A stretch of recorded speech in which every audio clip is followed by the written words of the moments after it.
créer une application avec Bolt.new en économisant des tokens grâce à ChatGPT, c'est ce que nous allons apprendre à faire dans cette vidéo que vous retrouverez sur le site monclasseurdemaths.fr. Et comme d'habitude, si cette vidéo vous est utile, pensez à lui donner un like, à laisser un petit commentaire et à vous abonner à la chaîne. Ça aide au référencement de la vidéo et de la chaîne, et moi, ça m'encourage à faire encore plus de vidéos. Et avant qu'on commence, je vous montre l'application que nous allons développer. Je vais montrer en détail les étapes de création de cette application telle qu'elle est ici à l'écran. Il s'agit d'un compte à rebours que je vais utiliser pendant mes évaluations. Je suis enseignant et pendant mes évaluations, par exemple si j'ai une évaluation de 30 minutes, je vais lancer un compte à rebours et je pourrai avoir des élèves qui ont un tiers-temps supplémentaire. Voilà, j'ai des élèves qui ont droit à un tiers-temps supplémentaire, donc là j'ai un compte à rebours un petit peu plus long et je peux ajouter des départs décalés au cas où un élève arrive en retard, ce qui peut arriver. Voilà, je peux avoir 2 élèves en retard, je peux avoir un retard avec un tiers-temps, ça ajoute à chaque fois un compte à rebours supplémentaire. Donc on va travailler sur le développement de cette application entièrement avec Bolt et avec l'assistance de ChatGPT. Nous voici maintenant sur Bolt.new avec une interface qui est très simple à utiliser. Vous avez une zone de saisie dans laquelle nous allons rentrer nos instructions pour que Bolt programme à notre place l'application qu'on veut qu'il programme. Et pour ça, nous allons devoir avoir des prompts qui sont bien constitués, car il va falloir être précis si on ne veut pas que l'IA nous programme quelque chose que nous ne souhaitons pas. Et il faudra surtout que nos prompts soient optimisés pour la consommation des tokens, et c'est surtout ça l'intérêt de cette vidéo que je vous propose. Vous voyez, moi il me reste 7,4 millions de tokens, et nous allons regarder un petit peu les différents plans qui existent. Donc le plan à 20 $ par mois vous donne droit à 10 millions de tokens. Le plan gratuit vous donne droit à 1 million de tokens par mois, avec un usage maximum de 150 000 tokens par jour.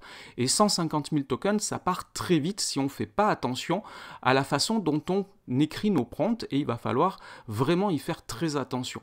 Alors il est possible d'avoir des tokens gratuits grâce à un lien de parrainage que vous pourrez avoir si vous créez un compte sur Bolt.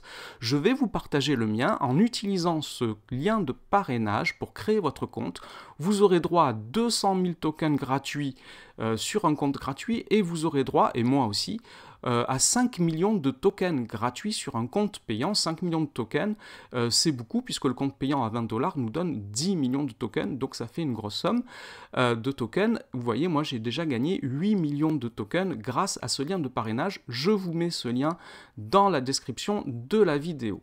Alors une chose importante pour travailler sur les tokens, justement pour économiser les tokens, c'est d'aller voir dans le Help Center. Alors j'ai déjà ouvert la page ici. Vous avez différents guides, et vous avez 2 guides qui sont très importants. Le premier, c'est prompter efficacement, donc rédiger des prompts de façon efficace. Donc on peut développer, il y a différents liens qui sont donnés ici, je ne vais pas m'attarder. Et l'autre, c'est sur l'optimisation des prompts pour économiser les tokens, justement. C'est exactement ce dont on a besoin. Alors moi, ce que j'ai fait, et je vous conseille de faire pareil, c'est de copier tout ce texte-là dans les 2 documents du Help Center et de les mettre dans un document texte, et on va les utiliser, ces documents, avec ChatGPT, parce que ces documents sont pas faciles à comprendre, et écrire un prompt bien construit à la fois pour expliquer ce que l'on veut faire et pour économiser des tokens, ce n'est pas très facile quand on n'a pas l'habitude. Donc on va demander à ChatGPT de faire tout ça pour nous. Et c'est ce qu'on va faire tout de suite. Donc je vais aller sur ChatGPT et je vais lui dire ce que je veux faire. Je veux donc faire une application en ligne qui affiche un compte à rebours à projeter dans ma salle de classe pendant les évaluations. Je veux que ça soit une utilisation en ligne sur un PC. Je veux un affichage bien visible. Il faut que ça soit visible par tous les élèves de la classe quand je vais le projeter au tableau. Je veux que le réglage de la durée soit rapide à faire. Je veux la possibilité d'ajouter un tiers-temps. Il y a des élèves qui ont droit à un tiers-temps supplémentaire, donc je veux qu'il y ait une possibilité d'ajouter un compte à rebours à côté du compte à rebours principal avec le tiers-temps juste en cliquant sur un bouton. Je veux aussi, juste en cliquant sur un bouton, ajouter un compte à rebours de même durée au cas où j'aurai un élève ou plusieurs élèves qui arrivent en retard avec un justificatif, et je veux qu'ils bénéficient de la même durée pour l'évaluation.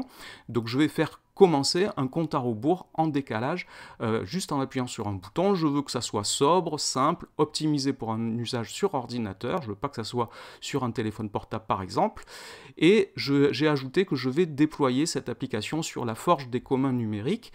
Ça c'est important, si vous avez un système d'hébergement pour vos applications, de le dire à l'avance à Bolt pour que les fichiers soient préparés dans cette optique-là. Et ce que je lui demande là, c'est pas de m'écrire un prompt pour le moment, je lui demande juste quelles sont les compétences et les expertises qui sont nécessaires pour réaliser une telle application. Vous savez que quand on utilise ChatGPT, c'est toujours mieux, plus efficace si on lui donne un rôle, si on lui donne des expertises. Donc là, il est en train de me dire quelles sont les expertises dont j'ai besoin pour développer cette application. Cette application est très très simple, donc il ne va pas y avoir besoin de beaucoup d'expertise, mais toujours est-il que dans le développement, dans la logique applicative, interface utilisateur, pédagogique, etc., ça demande pas mal de choses. Et ça, ce sont des choses que moi, je ne maîtrise pas, mais je vais demander à ChatGPT d'utiliser toutes ces expertises, de prendre le rôle d'expert dans toutes ces disciplines. Donc ce que je vais lui demander maintenant, c'est tu vas m'aider à créer cette application et pour cela, tu possèdes toutes les compétences et toutes les expertises que tu viens de citer. Et je vais commencer par lui demander de rédiger un cahier des charges de cette application et vous allez voir, normalement il va faire quelque chose de très détaillé et ça sera beaucoup trop détaillé pour le donner à Bolt. Si vous prenez le temps de lire les documents que nous avons vus tout à l'heure sur les conseils pour rédiger des prompts efficaces, il faut que ça soit concis quand même, il ne faut pas qu'il y ait tout ça. Là, il y a beaucoup trop de choses, et si vous regardez les tutoriels que vous trouverez sur YouTube sur l'utilisation de Bolt, beaucoup de tutoriels s'arrêtent à ce niveau-là, c'est-à-dire qu'on fait écrire ici le cahier des charges à ChatGPT. Vous voyez qu'il y a beaucoup de choses, hein. Vous pourrez faire des pauses dans la vidéo pour prendre le temps de lire tout ça, mais c'est quelque chose qui est très détaillé. Mais si je donne tout ça à Bolt, en fait, il y a trop d'informations. Donc ce que je vais faire maintenant, c'est que je vais dire à ChatGPT de me rédiger un prompt optimisé pour travailler avec Bolt, et pour cela, je vais lui donner les 2 documents que j'ai récupérés tout à l'heure dans le Help Center, que j'ai copiés dans des documents texte ici, et là, je lui demande d'utiliser ces documents pour consommer le moins possible de token. Et là, je lance ma demande et vous allez voir que je vais avoir un prompt qui est beaucoup plus concis que ce que j'avais tout à l'heure, que le cahier des charges entier qui était beaucoup trop long. Alors évidemment, c'est la structure qui est différente, hein, le contenu reste quand même bien complet. Donc là, maintenant, il me dit qu'il est content de lui et que je vais pouvoir copier ce prompt et le donner à Bolt. Donc ici, dans Bolt, je colle le prompt que ChatGPT m'a donné, et j'ai plus qu'à lancer et à regarder Bolt coder, et vous allez voir, c'est assez impressionnant quand on n'a jamais vu ça. La première fois, c'est toujours waouh. Voilà, il est en train d'écrire des lignes et des lignes de code. Il a créé tous les fichiers qui étaient nécessaires. Vous voyez, il y a du JS, du HTML, du SVG, du JS, du JSON, et il en rajoute du CSS. Voilà, donc là, il est en train de coder pour moi. Donc, et on va voir, on va attendre un petit peu et on va voir ce que ça donne. En tout cas, pensez toujours à optimiser vos prompts, c'est important si on veut économiser les tokens, parce que c'est vraiment une denrée rare. Même avec un plan payant, ça part très très vite si on fait n'importe comment. Donc là, c'est vraiment important. Donc là, il a fini de coder et on va avoir tout de suite un aperçu de ce que ça donne au niveau de l'application. Et là, on va pouvoir regarder aussi le nombre de tokens qui ont été consommés. Si vous vous rappelez, tout à l'heure, j'avais 7,4 millions de tokens. Là, il m'en reste 7,2. Ça veut dire que ce premier prompt m'a coûté 200 000 tokens. Alors, voilà ce qu'il me propose. Donc, il me propose un compte à rebours, donc principal ici. Donc, je fais mon réglage, visiblement, je fais mon réglage en haut. Donc, je vais réinitialiser ici. Je vais le mettre à 45 minutes par exemple, je démarre à 45 minutes, j'ajoute un tiers-temps, hop, le tiers-temps s'est mis à côté, donc avec 45 minutes, un quart d'heure de plus, ça fait 1 heure, ça marche bien. On va essayer avec une autre durée, on va réinitialiser tout ça. Je vais mettre sur un contrôle par exemple qui dure une demi-heure. Je vais démarrer, donc j'ai ici 30 minutes sur le principal. Si j'ajoute un tiers-temps, j'ai 10 minutes de plus, ça fait bien 40 minutes, très bien. Et si j'ajoute un départ décalé, alors je vais attendre un petit peu, hop, donc là il est parti à 30 minutes, et un départ décalé avec le tiers-temps, ben voilà, j'ai une application qui est complètement fonctionnelle du premier coup, avec le prompt que ChatGPT m'a donné. Alors évidemment, on pourrait modifier l'esthétique, on peut se dire que ça convient pas du tout au niveau esthétique, mais c'est déjà un très très bon début puisque on a quelque chose qui est fonctionnel. Alors je vais juste regarder, est-ce que je peux ajouter un nouveau départ décalé? Oui, il y a un nouveau départ, ils sont numérotés, retard 1, retard 2, retard 3, c'est vraiment parfait, c'est exactement ce que je voulais au niveau de la fonctionnalité. Maintenant, on peut améliorer tout ça. Et pour améliorer tout ça, eh bien, ce qu'on va faire, c'est qu'on va demander à ChatGPT. Ce qu'on va faire, c'est qu'on va exporter les fichiers, je vais les télécharger, et on va demander à ChatGPT de voir s'il peut améliorer. Donc je vais télécharger sur mon disque dur les fichiers, et je vais mettre en pause la vidéo le temps de récupérer tout ça. Voilà qui est fait, et j'ai fait aussi une capture d'écran que je vais donner à ChatGPT. Donc voilà, j'ai donné le fichier que j'ai téléchargé, donc c'est une archive zip qui contient tous les fichiers. ChatGPT est capable de l'analyser, de comprendre tout ce qu'il y a dedans. J'ai donné aussi une capture d'écran, et voilà ce que je dis à ChatGPT. J'ai généré cette application avec le prompt, ça m'a coûté 200 000 tokens.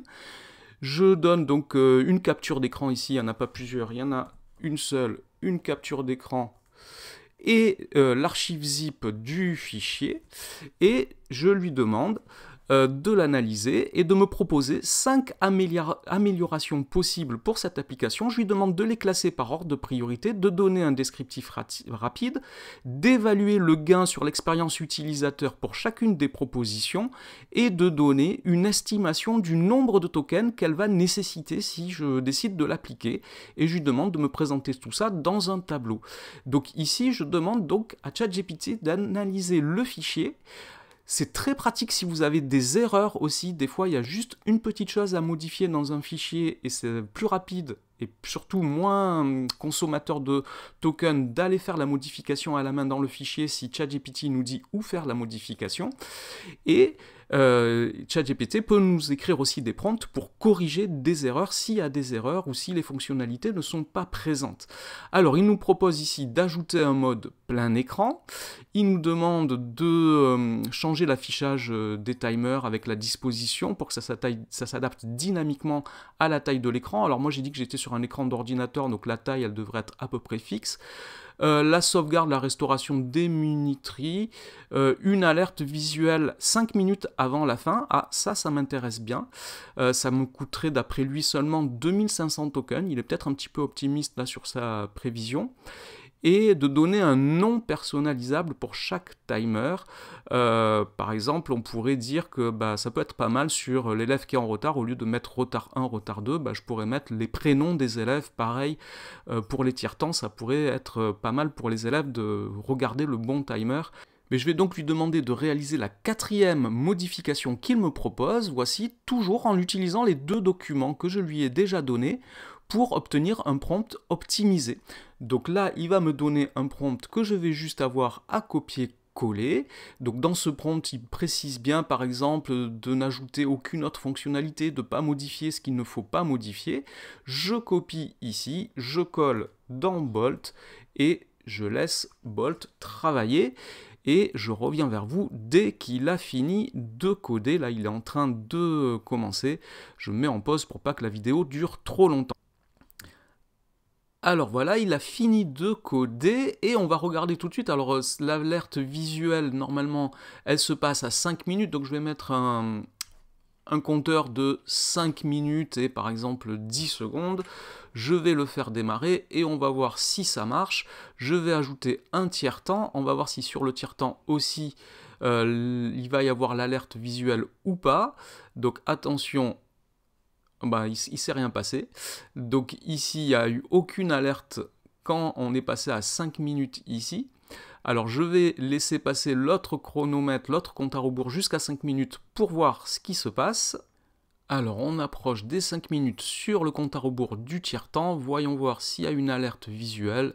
Non, pas du tout, rien n'a changé. Donc dans ce cas-là, ce qu'on peut faire, c'est qu'on va télécharger à nouveau les fichiers, on va les donner à nouveau à ChatGPT et on va lui demander de vérifier qu'est-ce que c'est qui ne va pas et de demander à Bolt de faire la modification. Donc je vais télécharger les fichiers et je vais les donner à ChatGPT une nouvelle fois.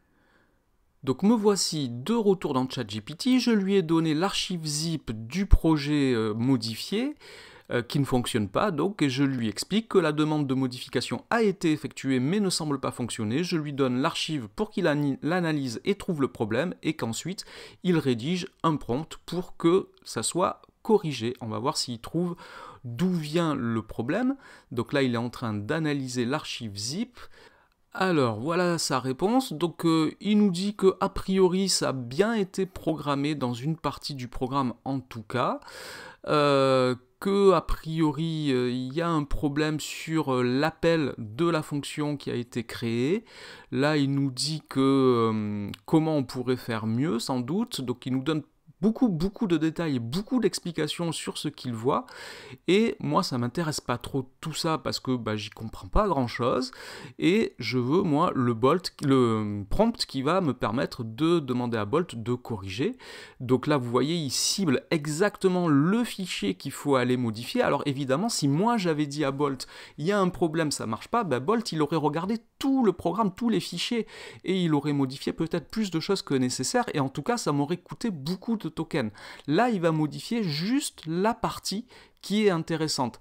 Alors je ne sais pas si sur ce type de problème de fichiers à créer on économise beaucoup de tokens, mais sur un gros projet, c'est certain que cette méthode permet d'économiser un grand nombre de tokens. Donc là j'ai copié-collé le prompt que ChatGPT m'a donné, et il est en train de modifier. Je reviens vers vous dès qu'il a fini sa modification.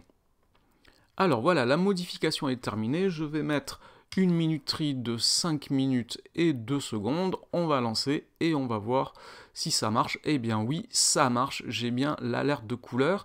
On va essayer avec un départ décalé, on va voir si ça marche aussi sur le départ décalé. On va appliquer un tiers-temps et je vais laisser passer le temps. Je reviens vers vous dès qu'on approche des 5 minutes pour le tiers-temps. Voilà, le tiers-temps aussi arrive à 5 minutes et voyons voir, oui, ça marche également pour le tiers-temps. Alors quelque chose que je ne vous ai pas montré, c'est qu'on peut déployer directement sur Internet le fichier qu'on a réalisé, l'application qu'on vient de réaliser. Donc j'ai le bouton en haut à droite déployer, là il est en train de le faire, et je vais avoir à ma disposition un lien pour visualiser directement ce que ça donne en ligne. Donc là, il est en train de générer le lien. On va voir ce que ça donne. Donc je lui demande de déployer l'application, il est en train de le faire. Alors si le lien qu'il va me donner là sera un lien temporaire, si vous voulez un lien permanent, il faudra créer un compte chez Netlify. C'est assez facile à faire avec une adresse email, ça suffit. Sinon vous pouvez aussi donc exporter les fichiers comme je l'ai fait tout à l'heure et les mettre en ligne sur un serveur si vous avez un serveur à disposition. Moi j'utilise la Forge des communs numériques éducatifs qui est réservé aux enseignants, mais vous avez d'autres procédés. Donc là voilà, j'ai un lien ici et si je clique sur le lien, je vais voir l'application en ligne telle qu'elle apparaît, telle qu'elle est finalisée. Alors ça ne veut pas dire que j'ai terminé le travail, loin de là, mais j'ai déjà un aperçu de ce qui se passe, et si je fais des modifications, je rappuie sur le bouton déployer et j'aurai la version modifiée. Et si je veux avoir une adresse, un lien permanent, donc c'est le deuxième lien qu'il nous donne, où on peut créer, donc je vais cliquer, je ne vais pas aller jusqu'au bout, mais je vais cliquer, là il va me demander de me connecter un compte Netlify que je n'ai pas, j'ai pas fait cette démarche là, mais on peut le faire facilement avec si en fait j'ai un compte, excusez-moi, je croyais que je ne l'avais pas, mais j'ai déjà créé un compte, en tout cas c'est gratuit et on peut le faire ici. Et on aura donc notre application qui sera déployée en ligne et on aura un lien permanent.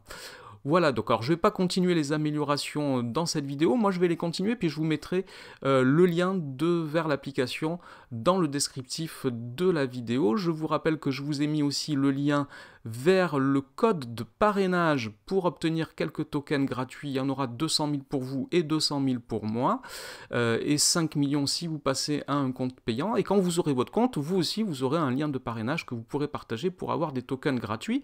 Vous avez vu que là, je suis donc à 7,3 millions, j'étais à 7,4 millions au début, donc là, j'ai utilisé 100 000 tokens avec la méthode que je vous ai montrée. Alors sur ce type de travail qui est une petite application assez simple, peut-être que j'aurais pas consommé beaucoup plus en écrivant directement mes prompts dans Bolt, mais sur un gros projet, on va économiser énormément de tokens en utilisant ChatGPT comme je viens de vous le montrer. Et cette vidéo est maintenant terminée, merci de l'avoir regardée, à bientôt pour d'autres vidéos.